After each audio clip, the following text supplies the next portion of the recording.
With The Last of Us Part 2 out tonight from midnight, I thought it would be the perfect time for me to talk about my final thoughts and feelings about Part 1, because I finally played through it for the first time ever, so I've got a lot to say. I think we can all agree that The Last of Us Part 1 is a masterpiece. Every aspect of that game comes together perfectly in order to make it work and deliver what they wanted to get across to you. From the start, it sucks you in, completely chews you up and spits you back out and throws you into this world where you don't know how to engage with everything around you. The story is so overwhelming and intensely emotional that it really leaves a scar on you for the rest of your life, I'm sure. And that is why the next game is so heavily anticipated.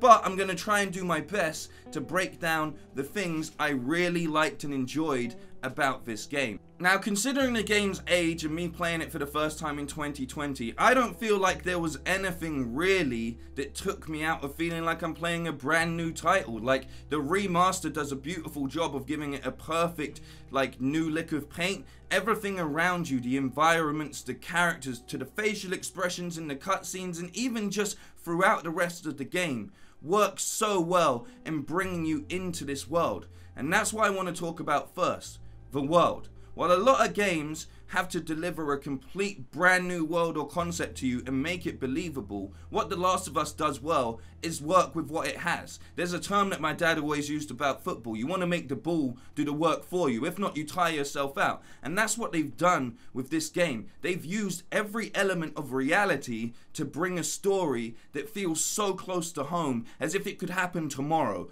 And that in itself gives this game just so much more immersiveness and something that we can all relate to. Sure, I love playing all of the different kind of genres that we get from video games. It's a perfect escape and a perfect what if.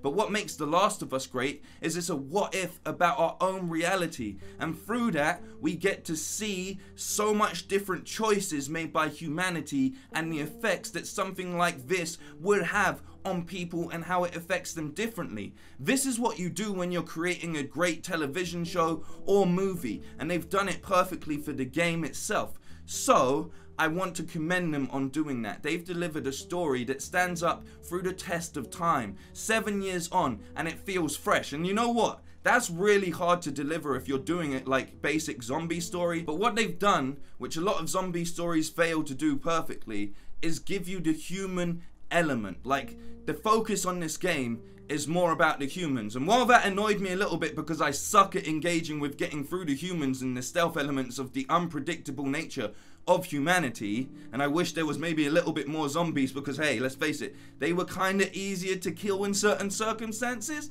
But what they do perfectly is look at how that post-apocalyptic world affects everyone within it. It looks at mankind through a big old scope, a very intensified scope, and goes, well, how would people process this? And because of that, it gives us this grounded storyline, and it's something that we get pulled into perfectly. The role of Joel is such a great, it's a great tale told time and time again. You know, the strong silent type eventually breaks his strong silentness for love eventually, you know. He finds something that he had lost at the start of the game by the end of it, and maybe that means he makes the wrong call as far as saving humanity, but at the same time we see him save himself by meeting Ellie and the journey that they go through. What I love about this game is the interpretation. Yes, I'm sure that most people are going to side and say that Joel is the bad guy because he could have saved humanity, but at the same time, the humanity that is displayed across the game really makes you question if it's worth saving. And that's what I think has been done perfectly. It's like the old philosophical question, right? If you have a train track and in that train track there's a split and you have control of the lever and you can pull it one way and it will take out one person, or you can pull it the other way and it will take out 6 people. Which one do you do? How do you value human life? How does that translate to you as a person? So anyone can get what they want out of this well-delivered storyline. That's my thoughts and feelings on the story, and I don't think that this game would have worked so well if the story itself wasn't so powerful. If they didn't take the time to make sure they got the perfect actors for the roles. If they didn't take the time out to actually deliver this in a way that felt real. Not immersive, real. All of the dialogue and everything in this feels so close to home. And I don't even live in America, you know? Like, but at the same time, the way that they deliver this story across most of America is beautiful. The way that they use the seasons to tell that story and give you a sense of time is beautiful. And the fact that they done that also allows them to show off so many different aspects of the graphic capability, even at that point in time when they first made the game. So it really blows my mind to think about what the next game is going to be now that they've given a lot of time and thought into how they can expand on that. What's beautiful about this game is it's not a long game. It doesn't give you any more than it needs to. It does exactly what it needs to within the realms that they've defined for themselves. Because each little act works perfectly, it means they worked on all of the details within that part of the world. It's such a simple but effective game, and that's not a disrespect to call it simple. They work with what they have and they do it perfectly. Everything from every area you enter, all of the interactions that you can have within that area work because they kept the story so contained. Yes, there's loads of things you can go and explore and look at, but at the same time, the story's always driving you forward. You want to get to the next part, and because you want to get there, when you are met with a frustrating part like a max stealth part where there's like X amount of humans, and if you get spotted, it's gonna take you longer to get through. Same way with the infected. That then becomes frustrating. That then creates the stakes at an even higher rate. And to be able to do that with such a simple but effective hide and seek almost method, yes, you have many ways you can engage, and they really thought about how they want to use each and every item that they decided to put into that game. But overall, it's just simplicity done perfectly, you know? Even as a zombie story, there's a lot of classic tropes that we've seen time and time out before, but they do it in a fresh and original way. They keep you guessing the entire time, so you don't know what to expect. And even when you think it might go where it's gonna go, when it does, they do it in a way that just catches you off guard. And I love all of that. For a game that's so old, it feels so fresh even now. I can understand why this game got such great reviews at the time and why people hold this so close to their hearts. So that's my thoughts and feelings on this game. As far as the mechanics go, everything works perfectly for what you need it to do. As far as the characters go, everybody is given enough screen time that you really get to know enough about their character. And it's not too much, it's enough that you need to know in order to push forward with that, right?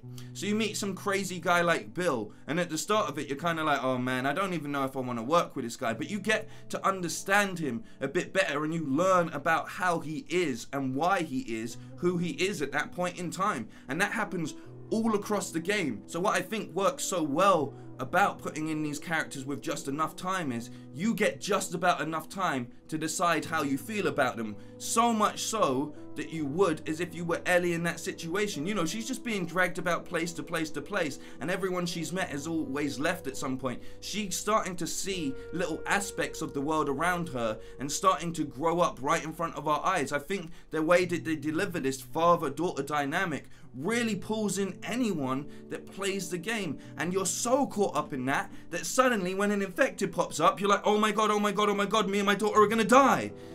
Very, very well done and delivered perfectly. As I said, everything about it, the pacing of this game is incredible. It takes you through the motions. It leaves you completely off guard, but at the same time doesn't forget to throw in those little moments where, hey, let's stop and look at the ice cream truck, or hey, look, there's an arcade machine, or hey, look at these giraffes walking in the wild. Like, so much moments of beauty within the chaos, but then when it gets chaotic, it really gets chaotic. I mean, you could have just done this as like a Telltale game, you know, but no, instead they still deliver perfect game mechanics.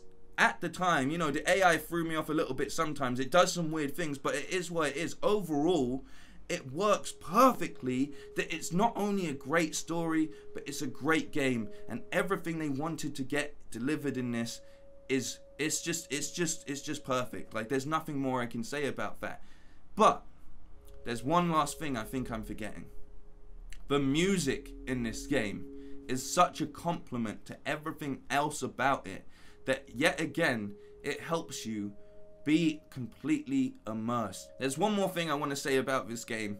The music is, I could listen to the music all day. It's so relaxing. It does its thing every single point in time. The second it needs to get hyped up, it does. The second it needs to let you know danger's coming, it does. The second it needs to let you know to breathe and just look around you for a second, it does that perfectly too. Plus, I love the fact that they use a guitar massively, because it hints at the fact that Joel was playing guitar. So in a way, you almost feel like it's songs playing in the back of his mind, you know? Everything about this works so perfect, and I'm sorry that I've overused it, but you've played the game, you understand it, and I now understand why so much people were so excited for me to actually get into this. And look, I think I did it at the perfect time, because I couldn't have waited years and years and years for the next part. Knowing everything that I do now from playing this game only makes me look forward to the sequel even more. Yes, I want a television show, I want movies about this. Yes, I want to find out what happened in the 20-year gap, but I also want to see what's going on with Ellie, because we raised that damn girl, you know?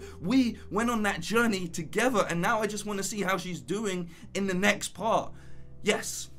Everything about this game, I'm sorry, I'm sure you would have liked some faults and stuff. My only faults would be maybe the AI is a little bit dated, and once or twice I had a couple glitches where items didn't spawn, like, you know, but it didn't pull me out of the game at all. You can't fault this. There's a reason it won like over 200 games of the year. It's literally that good, and if you haven't had a chance to play it yet, then go ahead and play it right now before you even see stuff about part 2, because guess what? This story does not deserve to be spoiled for anyone that is invested in it, okay? That's how I feel about this. I hope you enjoyed this review. I used to do a lot of reviews in general, but yeah, they're normally off the cuff, just my opinions, how I feel, thoughts and feelings, raw emotions, almost like the game, just giving it to you how it is. So please do leave me a comment and let me know if you want me to continue with the reviews around gaming. This has been the first time I've actually recorded a video in ages, and I just want to say to everybody, thank you so much for being a part of this journey with me. We've gone up massively in the subs. We passed the first major milestone, which is 5,000 subscribers.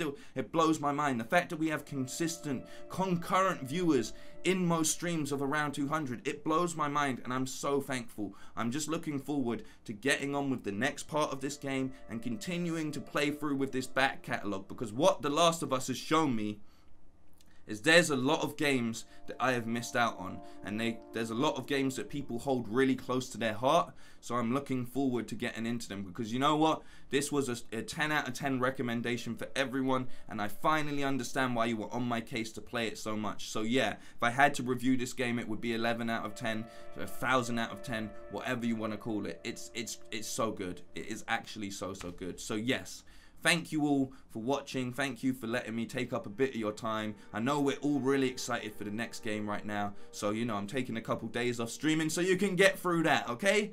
As always, like, share, subscribe, or hit me up on my socials. Join the Discord if you want to have a deeper conversation, you want to talk about more. I'm always around, you know? Yeah, that is that. Peace.